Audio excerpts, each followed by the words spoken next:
नागपुर की हिंसा से आप वाकिफ होंगे, आपने सुना, बिल्कुल सर, थैंक यू।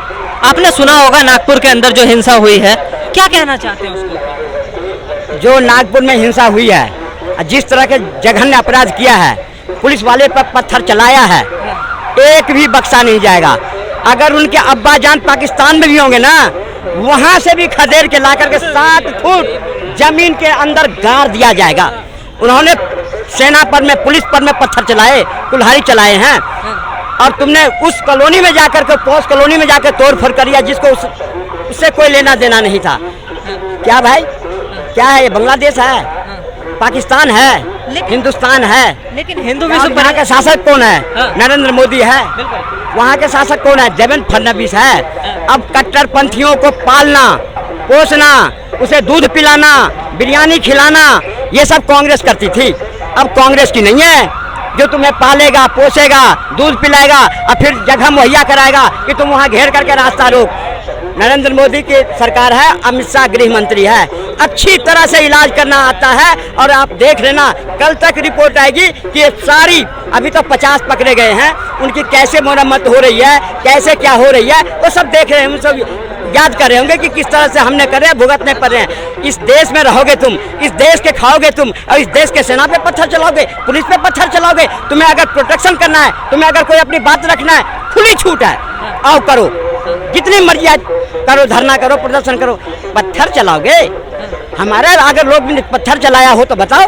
अब लोग तो अपना, लेकिन सर नाम तो उसमें हिंदू रक्षा दल और हिंदू विश्व परिषद का आ रहा है ना, जिन्होंने चादर जलाई थी, वो भड़के तो वो चादर जलाने पे ना, जिसके ऊपर उनका अपने धर्म की कुछ चीजें लिखी हुई थी, उसको गलत बात, गलत बात। वहाँ पर औरंगजेब के पुतले जलाए जा रहे थे। ये तो अफवाह फैलाया गया कि तुम्हारे कुरान को जला, की खबर है सर। मैं कह रहा हूँ ना, कुरान जलाया जा रहा, अफवाह फैला करके लोगों को मूर्ख बना करके या आग में झोंकने का काम किसने करा? जिसने करा वो भी पकड़े जाएंगे, वो भी पकड़े जाएंगे। ये देश है, हिंदुस्तान है, कोई बांग्लादेश नहीं है, पाकिस्तान नहीं है जो मर्जी है चला लिए। अब ये क्या है कि करते हैं, इनके तो अपने में बन नहीं रही है। कल जंतर मंतर पर में बैठ गए, इनके खुद के सिया सुनी आपस में लड़ रहे हैं। एक तरफ मोदी जी को फोन करके कहते हैं वक्फ बोर्ड को खत्म करो। एक है क्या ये? असली वक्फ बोर्ड पर अधिकार किसका है? सिया परिवार का है। सुन्नी तो बेमतलब का है, उसे तो कुछ लेना देना है नहीं। और वो जितने थे कल वहाँ पर में, ये सुन्नी ही थे जंतर मंतर पे। जब उसे पूछा जाता था, आपके भाई प्रिय दोस्त गए थे वहाँ, तो क्या कहते थे? मुझे कुछ नहीं बोलना है, मुझे। तो तुम गए क्या वहाँ पे? जब तुम अपनी बात नहीं रख सकते, कुछ बोल नहीं सकते वक्फ बोर्ड के बारे में, तो तुम गए क्यों वहाँ पर में? किस लिए गए थे? इसलिए गए थे ना, वहाँ जाके अब बात फैलाऊं, वहाँ फिर वहाँ पे कनॉट प्लेस की स्थिति बिगाड़ूं। पर वहाँ ने 2 बजे तक का टाइम लिया था, 2:10 में पार्लियामेंट्री बोर्ड और पुलिस पहुँच गई वहाँ पे। कहा खाली करो, ये शाहीन बाग नहीं है, खाली करो, खाली करो। और 2:10 में खाली करवा लिया गया। अब वो नहीं है चलने वाली है। वो तो ये कह रहे हैं ना कि हमने खुद शांतिपूर्वक, हमारा जो टाइम था, जब तक हम रहे 2 बजे हमारा टाइम खत्म हुआ, हम आ गए। तो करो ना, कौन मना कर रहा है? शांतिपूर्वक प्रदर्शन करो, धरना करो। ये देश स्वतंत्र है, तुम भी स्वतंत्र हो, कोई नहीं है। लेकिन अगर तुम पुलिस पे पत्थर चलाओगे, सरकारी संपत्ति को नुकसान करोगे, तो बर्दाश्त नहीं होगी। धमकी को बर्दाश्त करने वाला नरेंद्र मोदी है। ये धमकी को बर्दाश्त करता था कांग्रेस पार्टी, जो डूब के सारी चीजें मुहैया कराता था भारतीय जनता पार्टी है।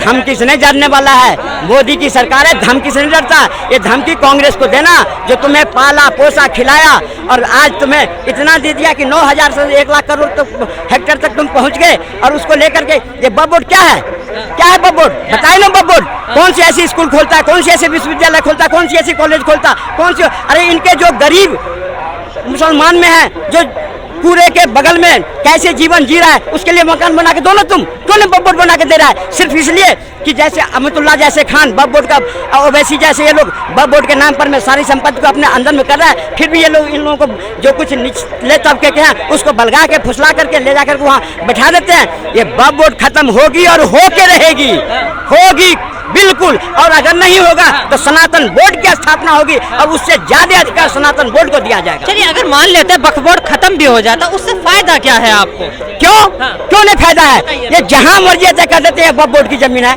वो तो सर केस चलता है ना, उसके बाद डिसीजन लिया जाए। ये पार्लियामेंट को कर देते हैं वक्फ बोर्ड की जमीन पर। क्या पार्लियामेंट का सेशन चलेगा इनके घर में जाके? कहाँ चलेगी? इतनी ही मर्द हो ना तो तुम जरा योगी के घर को बता दो बब बोर्ड पर है, 4 दिन के अंदर पिछवाड़े लाल कर दिए जाएंगे।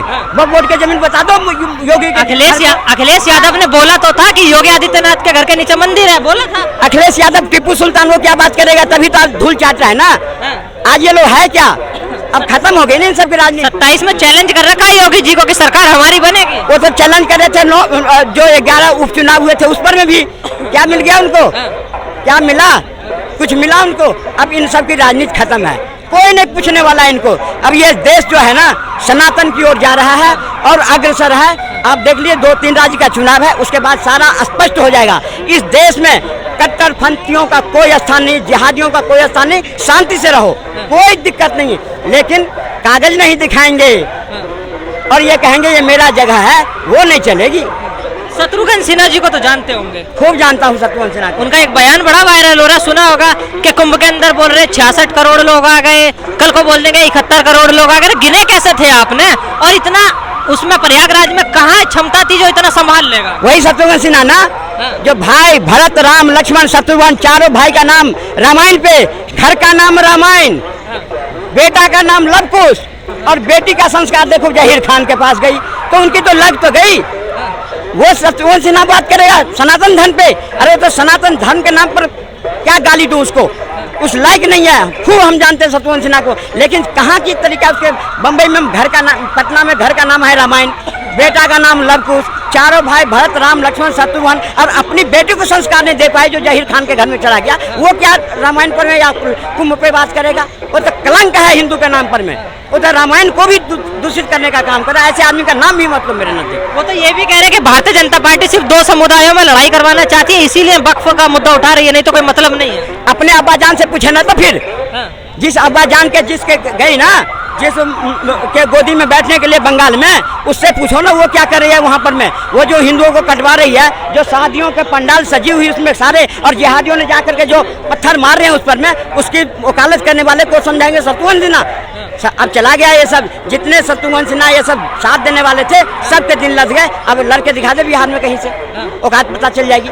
गए क्यों आसनसोल लड़ने के लिए। वो जिसने जो एक इल्जाम लगाती है कि जो भारतीय जनता पार्टी को फॉलो नहीं करेगा, मानेगा नहीं, वो देशद्रोही हो जाता है, वो हिंदू नहीं रहता है, वो कट्टरपंथी हो जाता है, ऐसा क्यों?